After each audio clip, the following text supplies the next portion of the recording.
सभी को सादर जय श्री कृष्ण। सभी स्वस्थ रहो, व्यस्त रहो और मस्त रहो। कार्तिक मास परम पवित्र मास। कार्तिक मास का व्रत महाफल का दाता है। इसके बराबर कोई दूसरा पुण्य कर्म नहीं है। कार्तिक मास की महिमा अत्यंत पावन, पवित्र, परम। कार्तिक मास का कोई भी मास जोड़ नहीं कर सकता है। इस व्रत को करने वाले का दर्शन मात्र से ही व्यक्ति का पाप नष्ट हो जाता है, ताप नष्ट हो जाता है। कार्तिक का जो व्रत करता है पूरे मास, उसके कार्तिक का व्रत करने वाले, कार्तिक के दान करने वाले, कार्तिक का पूजन करने वाले का अगर कोई दर्शन कर ले तो उसके पाप, ताप और संताप सभी नष्ट हो जाते हैं दर्शन मात्र से। अगर कार्तिक का व्रत करे, व्रत करने वाला, जप करने वाला, पूजा पाठ करने वाला, दान करने वाला अगर किसी को आशीर्वाद दे दे तो वो निहाल हो जाता है। पर देने वाला मन से दे, एक ऊपरी मन से फॉर्मेलिटी कि हाँ भाई ऐसा वैसा, ये रहो, स्वस्थ रहो, व्यस्त रहो, और एक मन से निहाल हो जाता है। आज हम कथा का श्रवण करेंगे।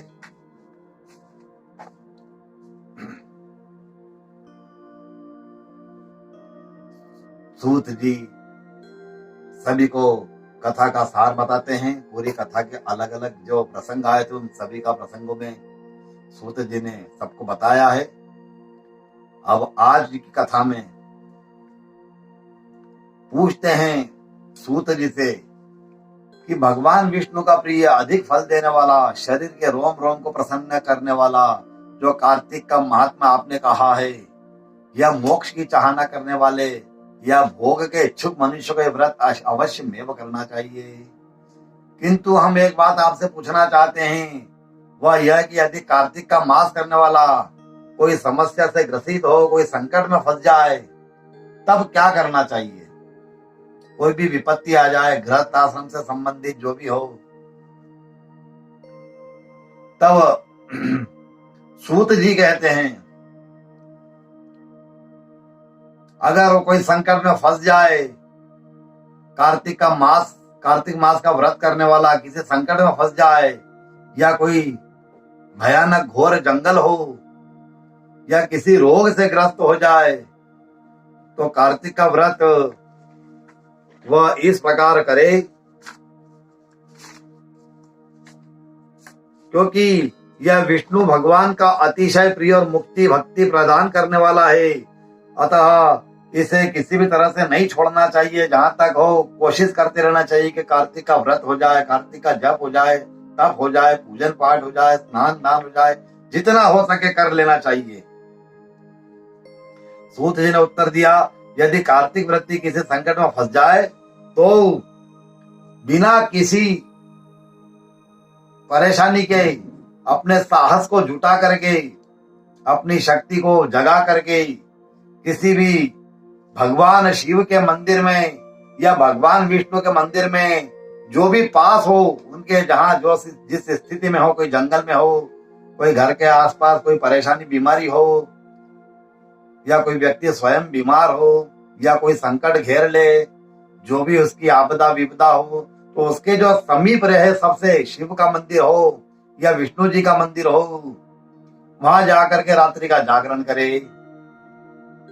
और अगर ये भी सुलभ ना हो, कोई जंगल में फंस गए हो, कोई ऐसे स्थान पे हो जहाँ कोई मंदिर देवालय ना हो, तो वहां वृक्ष होते हैं।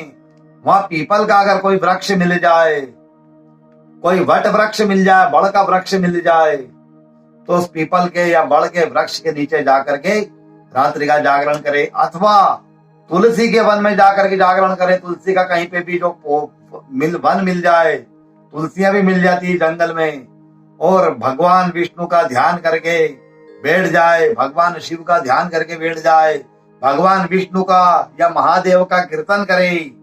और ऐसा करने से 1000 गऊ के दान के बराबर फल अवश्य मिलता है।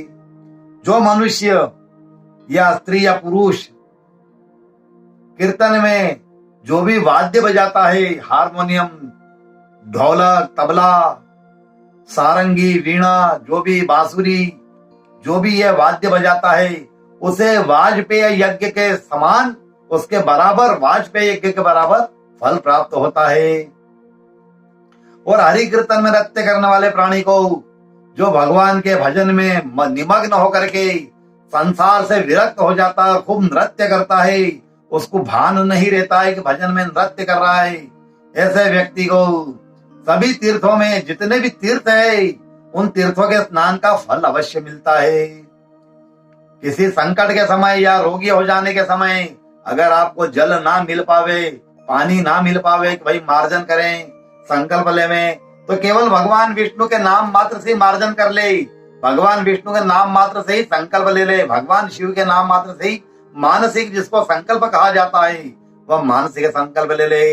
यदि उद्यापन ना कर सके तो व्रत की पूर्ति के लिए केवल ब्राह्मणों के प्रसन्न होने से ही भगवान विष्णु प्रसन्न हो जाते हैं, महादेव प्रसन्न हो जाते हैं। ब्राह्मणों के आशीर्वाद ले ले, ब्राह्मण प्रसन्न, तो समझ लेना भगवान विष्णु प्रसन्न हो गए। ये भगवान विष्णु की हर कथा में, हर पुराण में, भागवत में, सभी में लिखा है कि ब्राह्मण को प्रसन्न कर दो, ब्राह्मण प्रसन्न हो जाए तो भगवान विष्णु प्रसन्न हो जाते हैं। ब्राह्मण अगर वर दे दे, आशीर्वाद दे दे, तो समझ लेना साक्षात विष्णु आशीर्वाद दे रहे हैं। ब्राह्मण के पास केवल आशीर्वाद होता है, ब्राह्मण जो भी श्री मुख से बोल देता है तो वह आशीर्वाद फलीभूत हो जाता है। और ब्राह्मणों के पैर का भी पूजन करे, ब्राह्मण के पैर के पूजने से सभी तीर्थ होगा, जो भी पुण्य होता है वह प्राप्त हो जाता है। ब्राह्मण के पैर अवश्य धोए या पैर पूजे, उनका पूजन करे, दीपदान करे। अगर आप दीपदान ना कर सकते हैं तो दूसरे के जो दीपक है वो वायु आदि से, या जिनमें कोई परेशानी हो, हवा से बूझ जाते हैं, ठंडे हो जाते हैं, राज हो जाते हैं, ऐसे दीपों की रक्षा करे। और तुलसी अगर पास में ना हो, तुलसी का पौधा ना हो, तो ब्राह्मण का पूजन कर ले। ब्राह्मण के पूजन मात्र से ही सभी देवी देवताओं का पूजन हो जाता है। ये भगवान विष्णु स्वयं कह रहे हैं।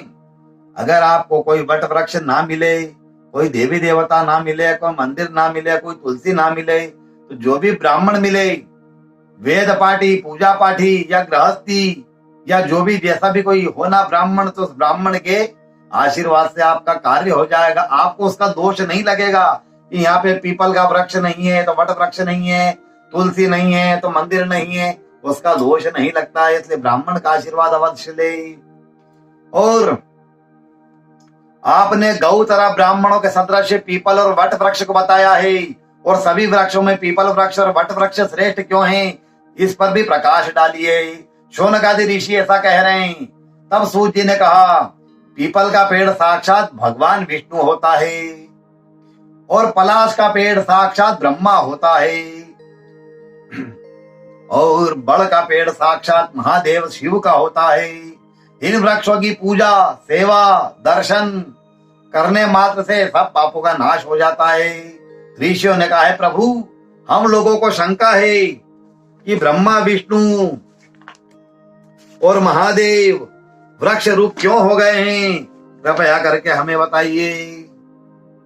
तब सूत जी ने कहा, प्राचीन काल में भगवान शंकर और पार्वती जी विहार कर रहे थे। उस समय उनके विहार में विघ्न डालने के विचार से ब्राह्मण का वेश धारण किए हुए अग्निदेव वहां पर पधार गए। विहार के आनंद के वशीभूत हो जाने के कारण मां भगवती पार्वती क्रोध में भर करके समस्त देवताओं को श्राप दे डाला। पार्वती जी बोली, है देवताओं, विषय सुख को, इस सुख को कीट पतंगे भी जानते हैं, जो छोटे छोटे से होते हैं उनको भी जानकारी है कि विषय सुख में किसी को परेशान नहीं करना चाहिए। लेकिन आप लोगों ने देवता होकर के इसमें विघ्न डाला है, इस विषय सुख में आपने विघ्न डाला है, इसलिए मैं तुम्हें श्राप देती हूँ कि तुम सब अपने अपने जहां खड़े हो वहीं जड़ हो जाओ, वृक्ष हो जाओ, जाओ सभी वृक्ष बन जाओ। सूत जी ने कहा, इस प्रकार क्रोधित पार्वती के श्राप से सब देवता वृक्ष हो गए। इसी कारण भगवान विष्णु और शंकर जी दोनों पीपल और वट वृक्ष हो गए। इसी कारण भगवान विष्णु शनि देव का साथ ही होने के, भगवान विष्णु के साथ में शनि देव का भी योग था। उस शनि देव का योग होने के कारण केवल शनिवार को ही पीपल का स्पर्श करना चाहिए, शनिवार के दिन ही पीपल का पूजन करना चाहिए, शनिवार के दिन पीपल को जल चढ़ाना चाहिए। अन्य किसी दिन पीपल को दूर रहे, पीपल से पूजन ना करे।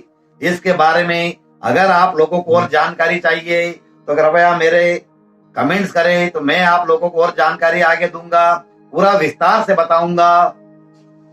शनिवार के दिन ही केवल पीपल का पूजन करना चाहिए, इसका भी कारण है। और आजकल अधिकतर मैं जगह जगह देखता हूँ कि मेरी माताएं बहनें पता नहीं कहां से कोई जानकारी लेके आती है, रविवार को स्पेशल पूजन करती है पीपल का। मेरे हिसाब से रविवार को पीपल का पूजन बिल्कुल नहीं करना चाहिए। रविवार को जितना पीपल से दूर रह सके उतना दूर रहना चाहिए। पर पता नहीं कहां से जानकारी लेके आती है और बोले हमारे तो गुरुजी ने बताया और वो करती है।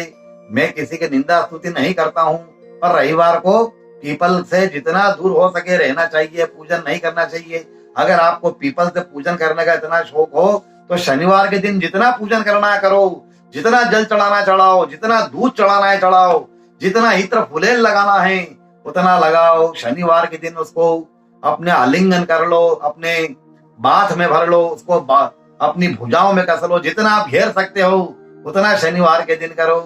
भगवान विष्णु का शनि देव का भी योग हुआ है, इसके बारे में आगे मैं विस्तार से बताऊंगा। आप लोग अगर जानकारी मांगेंगे तो, बाकी तो ये कथा चली रही है। अब आप में विश्राम लेता हूँ, सभी से प्रार्थना करता हूँ मेरे चैनल को सब्सक्राइब अवश्य करें और वीडियो को लाइक एवं शेयर करें, बेल आइकन का बटन दबाएं। और सबसे निवेदन करता हूँ सभी स्वस्थ रहो, व्यस्त रहो, मस्त रहो। सभी को सादर जय श्री कृष्ण, जय श्री कृष्ण।